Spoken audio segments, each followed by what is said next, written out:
So I'm Don Foster, Senior Director of Product Management, here with CommVault, and we're going to go through now some of the ideas around really what the table stakes of virtual machine protection is, and then furthermore how we help drive those more successfully for our customers. So a couple key things we always talk about with our customers. In fact, when I was at VMworld, did a presentation about the 3 things that customers really need to know about VM protection, and number 1 is classification is key. You have to know how to classify your virtual machines, especially as you get larger and larger inside of the environment. So instead of going through a PowerPoint with you guys on this, let's actually showcase what that looks like. And I'll draw on the whiteboard kind of what we try to achieve for customers when it comes to classification. So when we look at this here, and I'm inside of our console, and I'm going to use VMware as the example.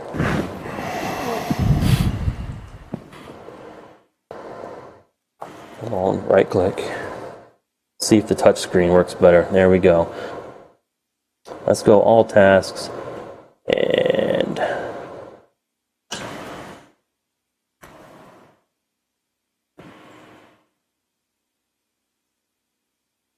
you like a stylus? Right, new. Would you like a stylus? What's that? You want a stylus? Your stylus? Oh, actually, I do have my stylus. Thank you. I'll just use my finger because I've gotten so used to doing that that we'll just go that route. Let me go into my default. I know why your Bluetooth keeps turning off, by the way. Why is that? In Device Manager, you need to uncheck the power off device for saving. I've done that. I think it's because I hibernated before I came here, so I had everything I needed open, and I left that off, and it didn't want to come back. All right, so let's browse this. So how do we actually add different VMs into our subclients, and how can we turn on some of these auto-discovery parameters? So one of the things to look at here is we can look at a number of different scenarios inside of vCenter, and same thing within Hyper-V as well, for how we want to classify our virtual machines. So maybe it's in a specific data store, maybe it's in a specific host group, maybe it's in a specific VMware cluster. And so by going through this, what we're able to do here is let's just go to data stores and data store clusters, actually, as an example.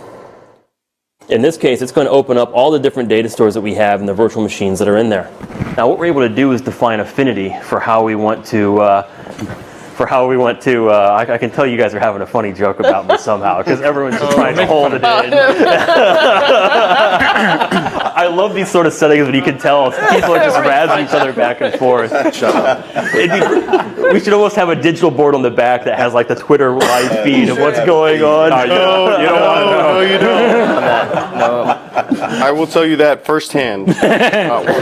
Don't make him angry. So You wouldn't like me when I'm angry. At Tech Field Day #1, we did have a digital board behind the presenter showing the Twitter feed. That was an original Tech Field Day feature, and we learned not to do that. Because not people in the room, but people outside the room could tweet anything they wanted to into the room. Yeah, of course. Oh, boy. And now introduce Miming again. all right. This was actually more, I think, what I was looking for here. All we'd see is a mod. Over and over. I think I have a fear of cameras now. You should.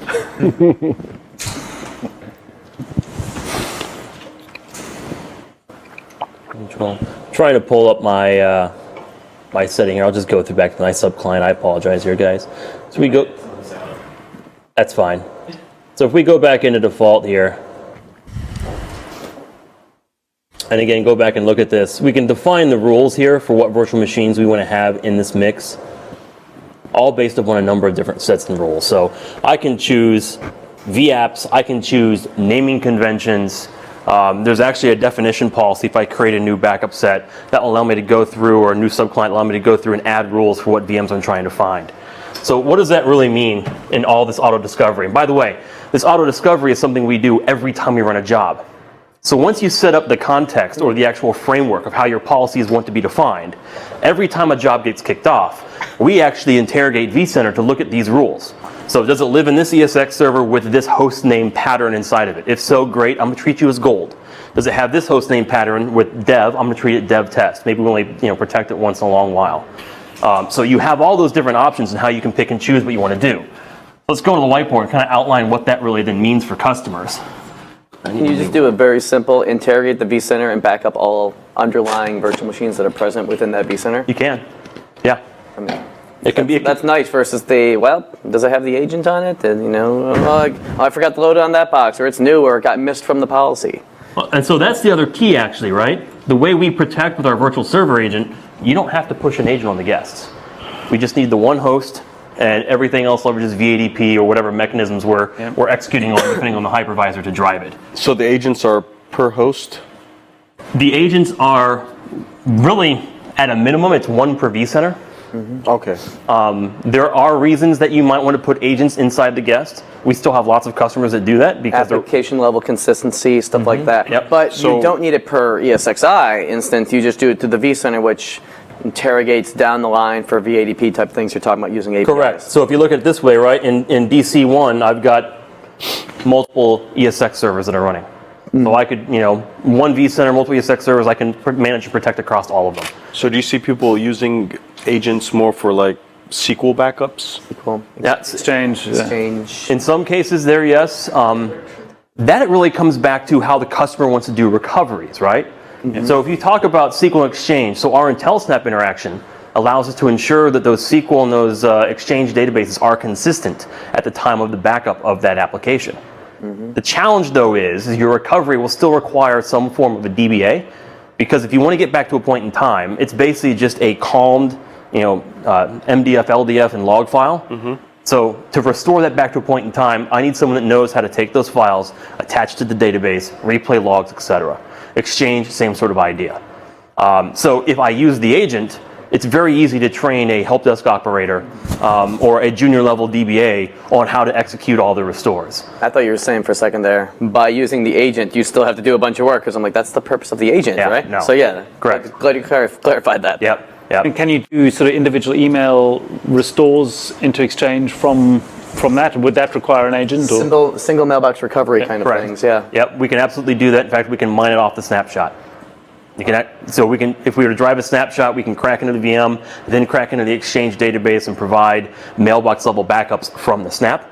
Or we can run our mining tool to provide that mailbox level or item level recovery from that snapshot, or even from that point in time backup that you made. And does it work well? Active Directory and stuff Correct. like that. Correct. Does it work well? Because most of the other ones out there, I'll just say don't.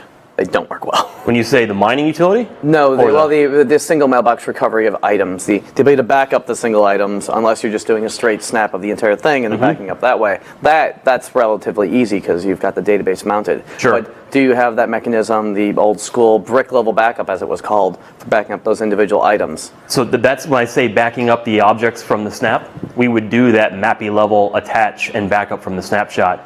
At least that way you're not impacting your Exchange server. We can do it from a third party or a non-major back office host or VM. Yeah. And that enables you to get that level of granularity.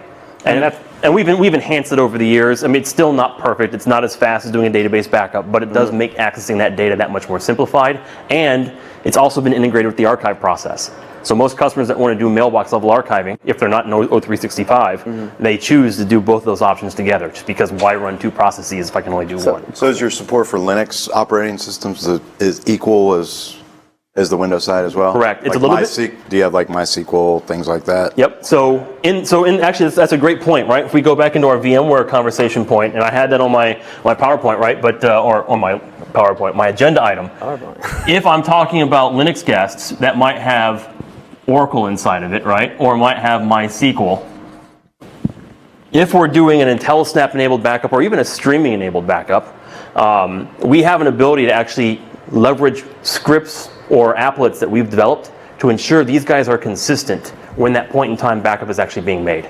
Now again, it's the same level of SQL and Exchange, it's file-based consistency, or it's application consistency, but file-based views. You don't have the indexing through the agent.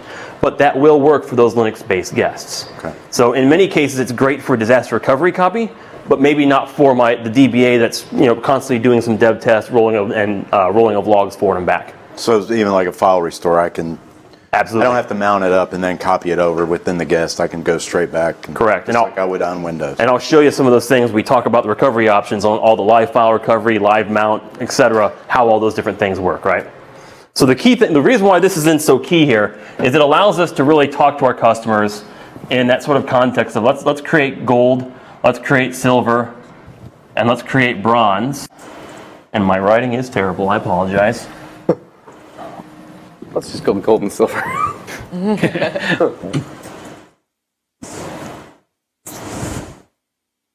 I'm going to get the black marker to go on.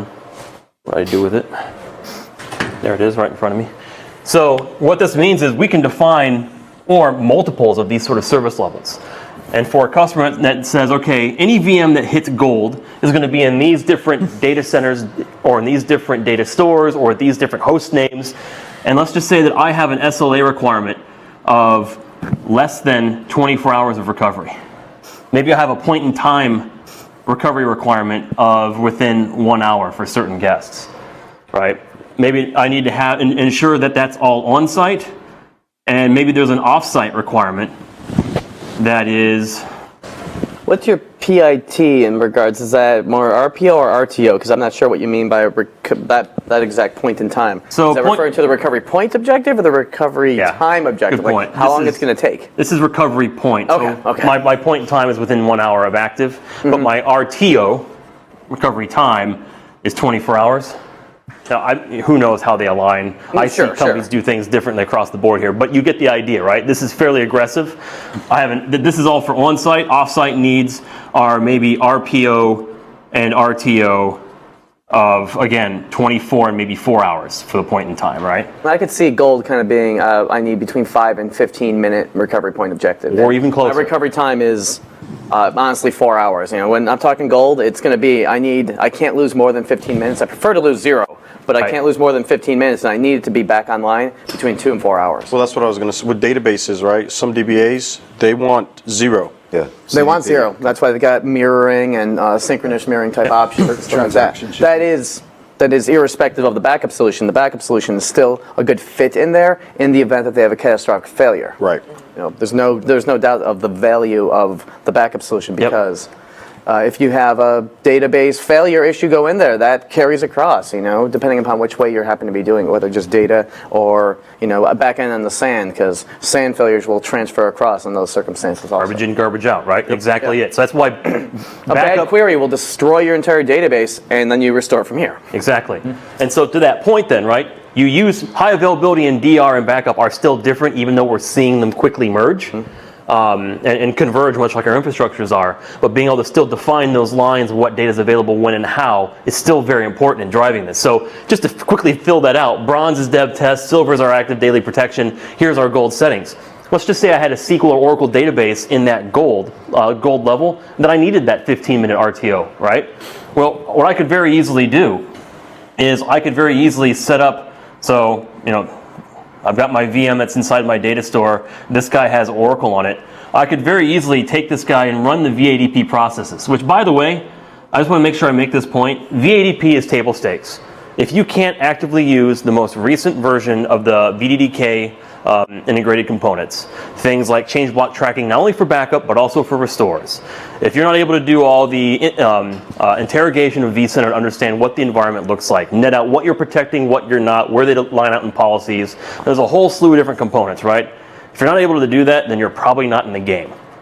So there was a question from Twitter about whether you can detect what's not being backed up. Absolutely, yeah. So you know, that's the whole key, right? Is doing that is table stakes. It's That's in your reporting analytics engine, right? Yeah. And you can show that to us after we go through this. But that seems like that'd be really cool to see. Yeah. Because it would be really cool to see. Yeah.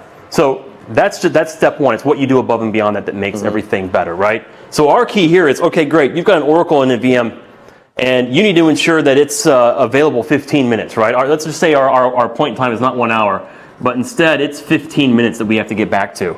Well, the easy way to do that, I'm going to do a VADP with a snapshot, hardware-based snapshot, and I'll talk about that here in a bit, to ensure that every, say, 2 hours, or maybe every 1 hour, I'm ensuring that that virtual machine and any others that are with it in that data store are being snapped inside of my hardware so I can quickly get access back to it. Now, that gives me 1 hour point in time. How do I get to a 15-minute rolling log time? And this goes back to why customers may still want to put agents in their guest. We could very easily, in this Oracle server, put our IDA, which is basically our Intelligent Data Agent, as it stands for Oracle, and we can do a transaction log run that actively culls those logs every 5 to 15 minutes based on what the customer wants and stream them out. Now if I have some sort of actual disaster or major corruption on that database, I can revert my database through my snapshot back to a point in time an hour ago or within that last hour or however frequently I was doing it. And then beyond that, replay my transaction logs and instantly have my database back to what point in time I need. Provided not what broke your database is not in the transaction logs as well. Well, provided you know what point you want to roll it forward to. Yes, right. Yeah. Now Well, that is a good flexibility thing. That's yeah. exactly. You're combining two completely different backups to, yeah. And in an Oracle standpoint, I'm a DBA. I'm looking at RMAN and I'm analyzing my logs as I'm replaying them anyway. And before I bring that database online, if I see something that's kind of out of whack, I might roll back to a point in time based on what I'm seeing. And CommVault will help you drive that entire process. SQL Exchange maybe aren't quite as Granular. Great point as far as doing that, but you still have similar options in how you want to bring those databases back. And that's a great purview here on why one size fits all or VADP only isn't always going to solve your problems. Which is why when we talk to customers about virtual machine protection, look, if you need something more to truly streamline your operations, you can't just go with a single option inside of your protection. Granted, maybe 90% can get by with just the, hey, VADP backup, change block tracking once a night, we're good. And then the top 10% though might need something more. Whether it's live state replication, maybe you're trying to work with an always on or a data guard sort of configuration, or you're just trying to provide a better service back to those that are using the workloads. Great. We can help substantiate that inside of our software as a protection recovery copy. The one last key thing to note about classification, and again, all this interrogation is key. What if I have a virtual machine that's been living here for 3 months as a dev test copy? We're getting ready to create a brand new application and make it available inside of the corporation for public and general use. Well, what usually happens when that point hits? The VM admin takes the group of VMs that live with that app and vMotions it now probably to the live data store or location's been defined for it for general use. How do you make sure that the VM that was used to be protected once per week now falls in suit with the I need 15 minutes point in time recovery? From our perspective, if a customer does that vMotion transition, it's instantaneous. The moment we discover it as a part of that policy, it automatically meets the needs of that SLA. Again, massive operational benefits here in defining this up front and then managing your virtual machines through that process. That makes sense? Snapshot cleanup? What's that? Snapshot cleanup. I'm glad you asked. Well, I want to ask just real quick on that. You said before when you run the policy, when it goes to perform a backup, that's when it actually interrogates the environment. Correct. But if the moment we immediately make a change, it's going to apply these things, isn't it interactively then interrogating the environment? Or does it have to wait until a backup tries to execute it, at which point it interrogates the environment and finds out that information? So the interrogation process, we're going to log the changes based upon when when the gold level execution job or whatever jobs when that's going to run. That's when they'll look at their environment and say, okay, I have these sets of VMs that I know. No, I get that. But what you just said was when the thing that when that happens, it happens immediately. It immediately starts to treat it as though it's a goal policy and operating in that way. Correct. Which means then is the backup running, or does it actively interrogate the environment to identify that a goal policy is now affected to this particular server that is now under a goal policy? So it'll only be on the next backup job. So if you do it, so it's not immediate then. Correct. That's part I just want to be clear. Yeah. Well, so yes and no, right? It would be an active interrogation for that to happen. And I've not a problem with that, so long as I know it's active interrogation versus just when the backup is running. Yeah, you're right. At the end of the day, you're actually right. It's not the active; it's happening at the execution of the job. But it would be immediate per the SLA. Sure. And that every hour, hey, now that you moved it in between the last hour, that means the next hour job run, boom, you're going to have your recovery copy. Absolutely. That makes perfect sense. Cool. Sorry for the confusion. No, it's okay. All right. Cool. Rather have a clarification than someone said, well, he said. Yeah. Everything should be immediate now. Cool. So let's talk then on the recovery. Let's go in. You talked about snapshot cleanup, right? And that's actually a perfect lead into that next component on applications. All right. So when you talk with VM admins across the board, when they talk about consistency or protecting VM's consistency, a lot of them hate it. Why? Because they've all had that instance where the snapshot's hung, or it sits there forever, brings down their ESX performance level to a point where it's just inoperable. And in some cases, they hang. You have to do an enormous amount of work to clean them up, right? And there's a number of different reasons why that happens. And there's also a number of different reasons and ways you can go about making sure it doesn't happen. And usually that happens more when you see those high IOP VMs or high IO load VMs starting to get migrated in, right? So when it was just the original file system information, and I actually had one customer tell me, it was a customer in Wisconsin. This is back probably in 2006 when they were first starting their virtualization first strategy. Believe it or not, they were one of the really early adopters of. I think I know who you're talking about. And one of the guys said to me, he goes, right now we're just focusing on what are the crap applications, the ones no one cares about but we can't get rid of, right? Well, we're well beyond that point now, right? A decade later, we're at the point where the company's core database might live inside of that hypervisor. No longer necessarily have to be in their own hardware. That's because I'm on this demo. So that runs into a number of challenges in how do I ensure I can protect that application. But more importantly, if I'm doing streaming VAD processes, what it tends to do is it tends to log all those IOPS as I'm doing that streaming backup. And so that causes that whole hanging operation. So let's talk through that, talk about the cleanup, and how we make that manageable and easy to work with. So at the end of the day, as long as we can clean it up, it will be cleaned up. We'll retry, go back, make sure that those software snapshots inside of ESX are cleaned up appropriately. But if for some reason we can't, we'll at least alert an error that software snapshot wasn't cleaned up. Most cases, the VM admins will know, and allow them to focus on what the actual real reason is. Now, in many scenarios, it's all about how we protect those virtual machines. All right. So again, going one step above the average table stakes of just backing up with VADP, and this goes into some of the IntelliSnap or snapshot integration that we can drive. So, high level, real quick. What does it mean when we talk about? Do you guys know what IntelliSnap is? By chance?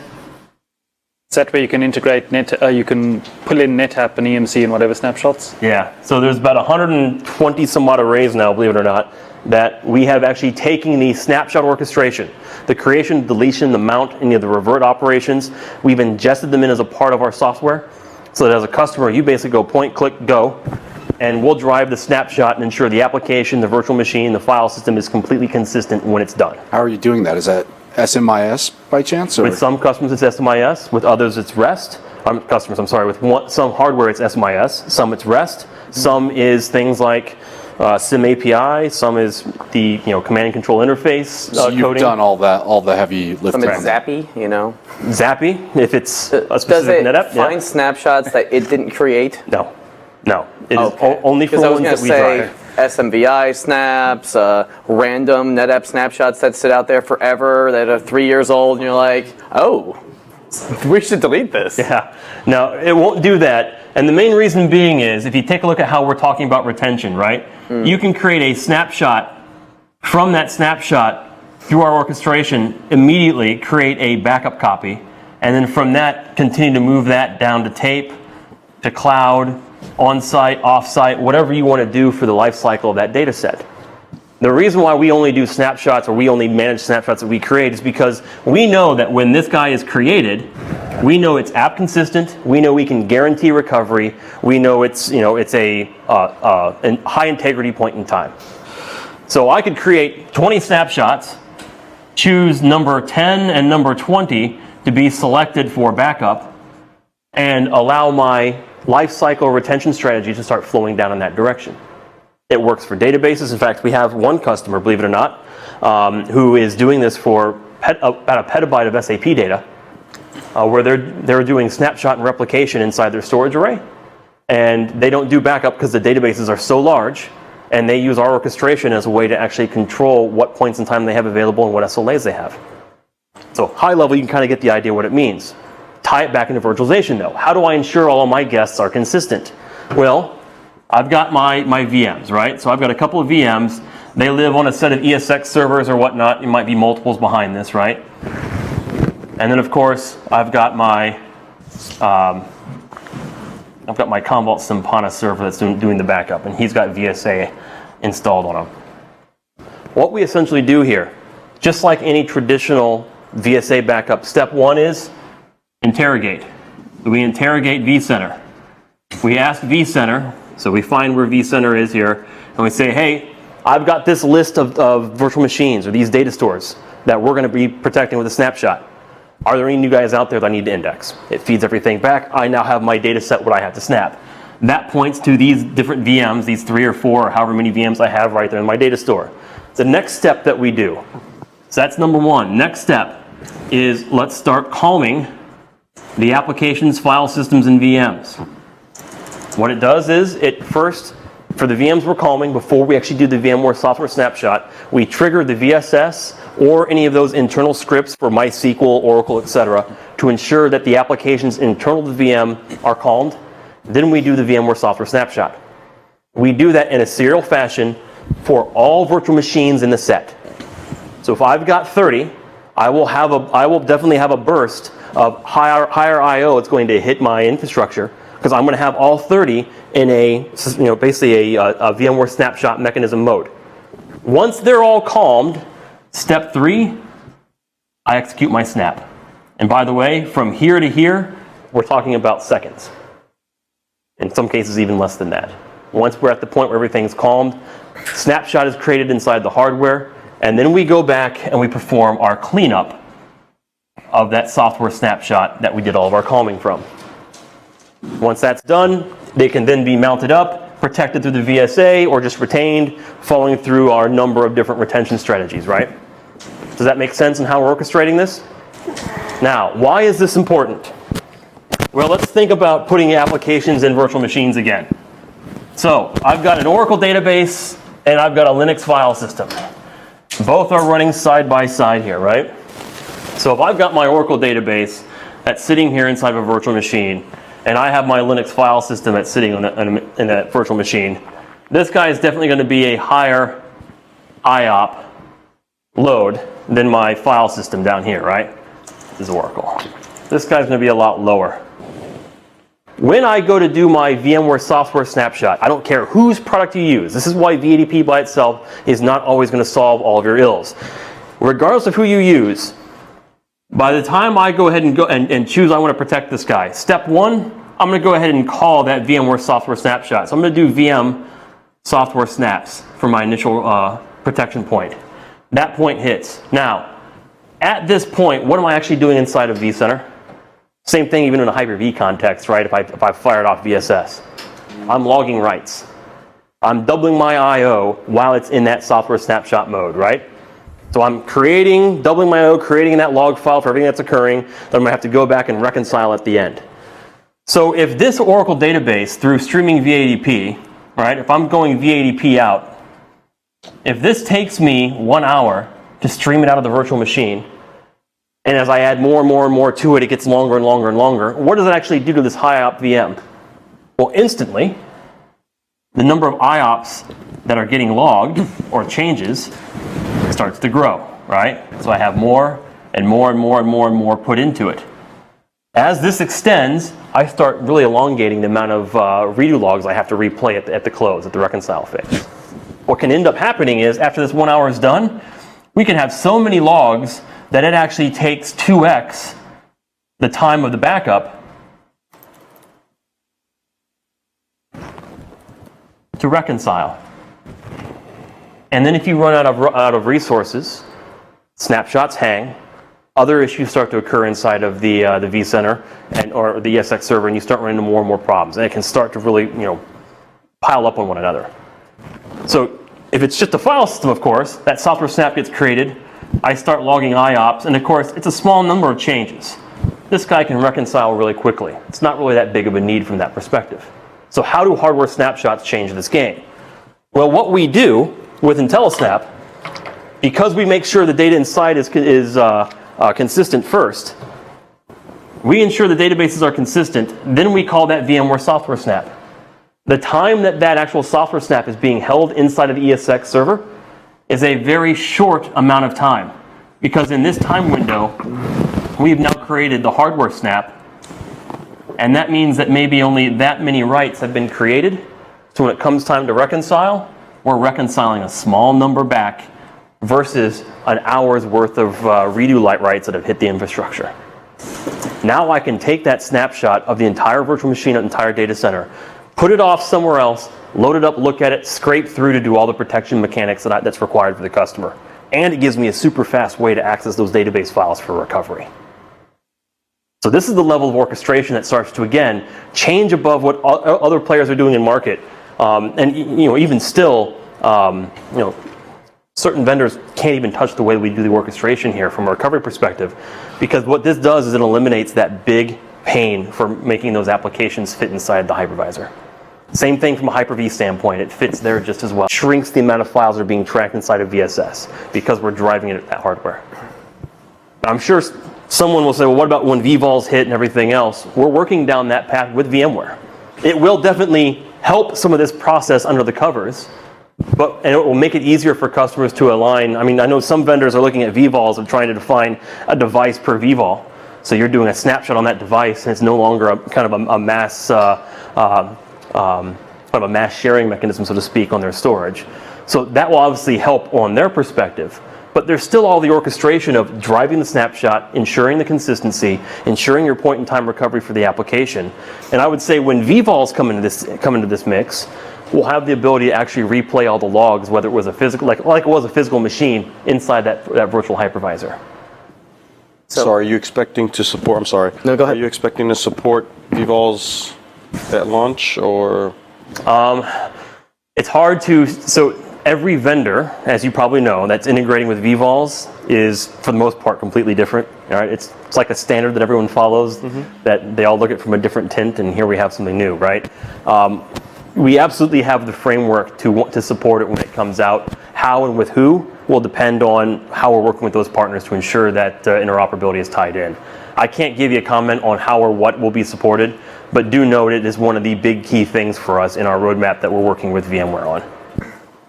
And we'll be part of that launch, so watch for more detail. We'll have more detail with the VMware launch. I think it's what, Feb 1st? Somewhere around there? Sorry. What? I don't know. It's what, 3rd? I think it's the 3rd. But PEX is coming up. So. The last time vVols was supposed to come out, what? It's 5 years now? All we know, there's knows? some sort of announcement happening in February. There's probably some type of announcement of some sort happening in February. Who knows what's going to happen at that time?